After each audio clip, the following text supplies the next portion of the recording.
How's it going, guys? Rogues TCG here, bringing you another video, and today we are looking at the meta standings for like week 3 in 2014. 2014? God, I wish. 2024. So we're going to be looking at all tournaments that have over 100 players. Just as I am filming this on Friday the 18th of January, so I will try to get this out ASAP. So we're going to go on to Limitless TCG. And we're going to have a look at everything from the past 7 days with over 100 players and just see what kind of looks like what's happening with the meta. So we're looking at the Australia TCG round 14 300 codes tournament. This had legit spot on 100 players, and the meta breakdown was pretty much how you would expect. Lost Box Giratina at 14% was still quite high for my opinion. We also have Charizard sitting at a cheeky 11, with Raw Moon sitting at 11. And the next highest deck was Urshifu at 7% of the meta, and Guardi at the 5th place with 6%, with some other Lost Box variants and other bits dotted about. The one thing I'm actually surprised about in this is there's only 4 Miraidon Flappy decks played in this tournament, so that kind of surprises me. But yeah, so this was won completely by Ellie McLean, or however you pronounce that name. I apologize if you're watching this, I don't mean to butcher it. With the Giratina Lost Box variant, looking at the list, it looks like a very generic, and I don't mean that in an insulty way, Giratina list. Tried, trusted, true. Can't see any spiciness really. It is a very good, solid list, and well done on your victory. You seem to have absolutely smashed through it. So yeah, well done. Let's see what your score was in the end. 8-1-1. That's a great run, fair play. So from there, we have the Sunday Cinnabar Island tournament. What had 111. Oh, I love the symmetry on that. Players, and this was won by Swiss Furio. I have definitely butchered that one. It was rocking Goldengo. I need to see the meta on this. So once again, very similar meta. So Giratina Lost Box is 13% share. I think Giratina Lost Box is going to be seen around a lot in the coming time. Second place was Zard with 9% of the meta share.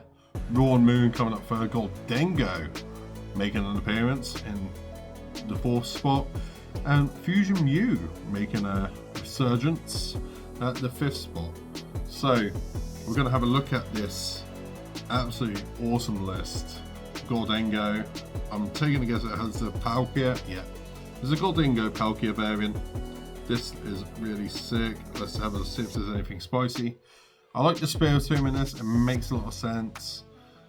Yeah, it looks like once again a very nice, tried and trusted Goldengo list. I really do like it, it's cool. Admittedly, they are only rocking the 70 HP Gimme Ghouls instead of the Cool for Family one. What I do think is a little bit spicy there. And 6 Water Energy, 5 Metal Energy makes perfect sense when you got the Raging Greninja, the Palkia line. Yeah, it looks like an absolutely fantastic list. Once again, tried and trusted, no spice, but performed really well. So gotta give it, gotta give respect where the respect is due. So next one from there, we have the Battle Park tournament.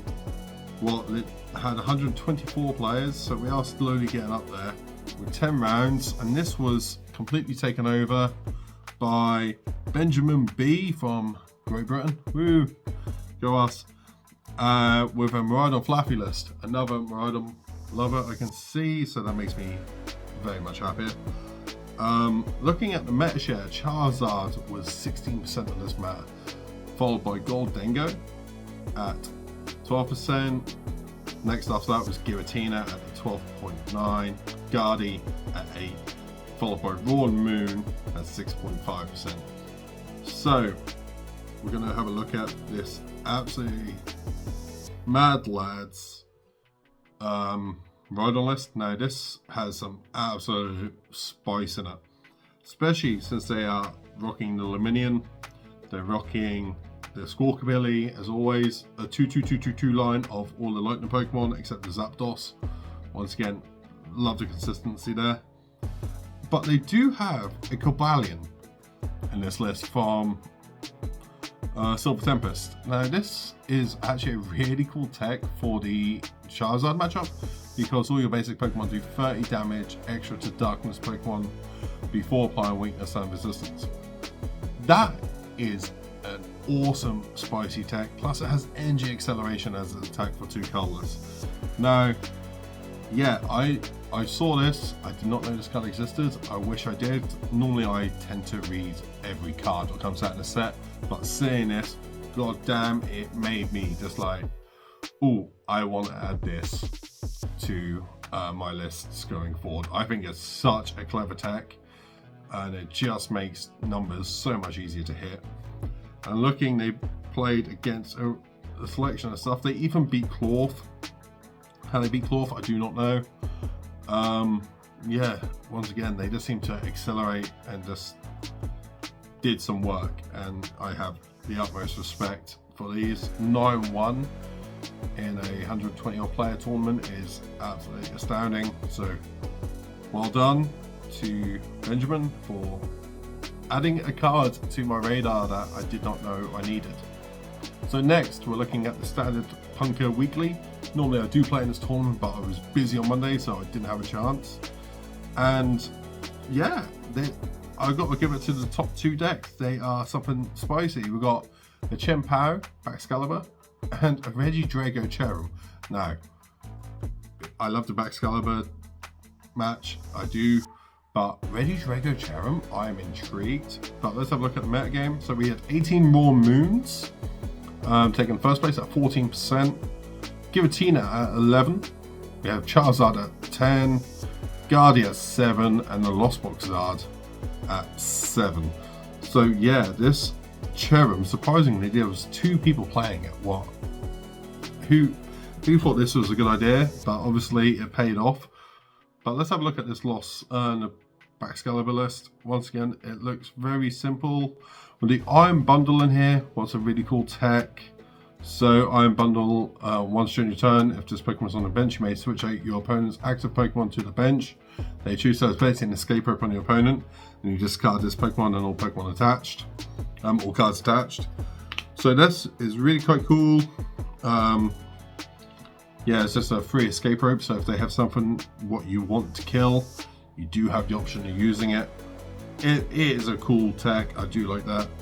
But everything else seems pretty run-of-the-mill. We've got the Iron Hands in here, definitely. So yeah, they went 7-0.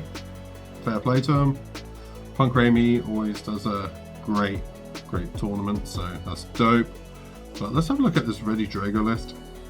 Yeah, it's such a cool little list. I've seen it about, I don't know what the talk holes in here, but yeah, I think it's cool. I like the list.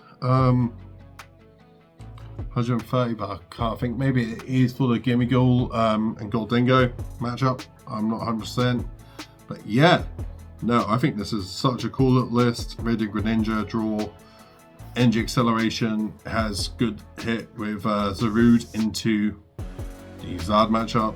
Weird EV is one of my favorite Pokemon cards, so I used to be a Clefairy boy back in the day, so it's great to see that in a list. So yeah, really cool lists. So from there we have a Redacted Paradox, 100 codes, 137 players. Once again, won by Benjamin. I'm imagining he's rocking the same Miraidon list. So this looks like it's very tried and trusted at this point in time. I really like this list. There's only some cards I question in it, what I would personally change. But the rest of it seems like a very solid list and something that I might test later. I do like the look of this. Very solid. Yeah, once again, won't go too much more into it. We've already looked at the list. So from there we have where am I looking? Okay. The Couch TCG Season 1 Tournament 2, 184 players. This was won by Evan P, rocking a Giratina Lost Box. Now, once again, let's just have a look at the meta pairings. Zard was 13% of the meta, Giratina Lost Box was 10%, Raw Moon was 10%, Goldengo was 8%, Fluffy, Ride on Fluffy was 7.6%. So yeah, that makes a lot of sense when I see the top 4 is 4 Giratinas. Lost Box, that is mad, and 5th is a cheeky Snorlax sneaking its way in there. But in the top 8, we have 5 Giratina Lost Zones. Now, is it best deck currently in format? Arguably yes, but you do get Giratina hands. What will happen throughout a tournament, but it seems to be performing really well. I'm just going to look at the top deck, see if it's anything spicy. 1 Sableye, 1 Cramorant. No, it's pretty much what you'd expect to see. 4 Jet Energy, yeah, very simple, straightforward deck list. Once again, there's no point of adding spice if it works, so respect to that one. Then we have the Deck Out Mondays tournament. Looking at the metagame, Zard turned up in 4s at 16%, followed by Lost Box Giratina at 15%, Goldengo, Raw Moon, Miraidon Fluffy, and the top 5 decks played. That's sort of what I do expect to see most places we go nowadays. That is what are the decks I expect to see at every tournament. So the winner of this one was Sphere TCG, rocking a Guardy list, so Guardy making its way back. Looking at it, very awesome Guardy list, very typical what I would expect to see at this point. Rocking the Professor Torres scenario makes a lot of sense. You can scoop up that the Guardy EX when it gets hit, go back down. It's got the Mirage Shot Curlier, 3 Curlier refinements, counter captures, 2 reversal. Very, very good list looking at it, and yeah, I like it. I think it's a really cool list. Screamtail, one of the best occlusions for this list, and I know see it's going in with a Cursor, so you are Cresselia, sorry, not Cursor, Cresselia. So you do have the option of they force them to play the Manaphy and the Jirachi. Really, really awesome looking list, especially just before rotation, and then we have to really look at Guardian, see if it's worth its time in the sunlight. So from there we have the Cinnabar Island Tournament 22. Let's look at the metagame. The metagame was once again Giratina, Zard, Goldengo, Guardy, Roaring Moon, and 15% and 12% on the top 2. Yeah, that makes a lot of sense to me. So standings, we had the finals of Giratina Lost Box Mirror. So yeah, once again, Giratina Lost Box is doing its thing. But I'd like to shout out 6th was a Regidrago V-Star Arceus build. Hell yeah, get the Drago V-Stars going. It's still one of my favourite decks when I try to build it. Just can never get it to work. But yeah, really cool looking list. Zards were up there, nothing new. So from there, now we're hitting the late nights, what are the bigger tournaments by the Shuffle Squad. And one about there, the 161 late night was won by Clorf. Yeah, Clorf is still such a cool pick. Let's look at the metagame. Zard turned up in 16%, Giratina turned up at 14%, Guardy at 10%, Goldengo at 7%, Miraidon Fluffy at 5.8%. So yeah, Clorf won the tournament. Let's have a look at this Clorf list. Yeah, it is pretty much the bog standard Clorf list you would expect to see. Once again, I've not played enough Clorf to really know how it performs, but yeah, it seems like a very simple Clorf list. Okay, from there, pairing up, standings. So from there also we do see that Snorlax Stool was second against Cloth, what is pretty much a bad matchup if you ask me. Snorlax Stool can't really do much against Cloth, and we understand that. And Caterpie TCG was rocking the Intel Urshifu, what came third. So really weird sort of matchups down. Top 8 is very odd. Then we have 3 Zards, a Miraidon, and a Zorobox. So yeah, really quite a vast range of stuff there. And Late Night 162 was won by Guardy. Let's have a look at the metagame. Once again, Giratina Lost Box is very much the top deck. Zard, Guardy, Miraidon, and then Lost Box Zard. Still are arguably our metagames. Snorlax Stool was creeping in very close to being in one of the top 5 decks. So that is something you need to think about if you're going to regionals currently. Stool is still about and prevalent. Looking at the top 8, Guardy, 2 Giratina, 3 Giratinas, a Snorlax Stool, an Arceus Pile, and Rawn Moon. So yeah, very much everything I'd expect to see currently in the top 8. So that is my meta breakdown. Currently I'd say Giratina and Zard are the 2 most played decks going into the format of this weekend. So they're the ones I would be looking out for and trying to plan my decks around if you're trying to meta game.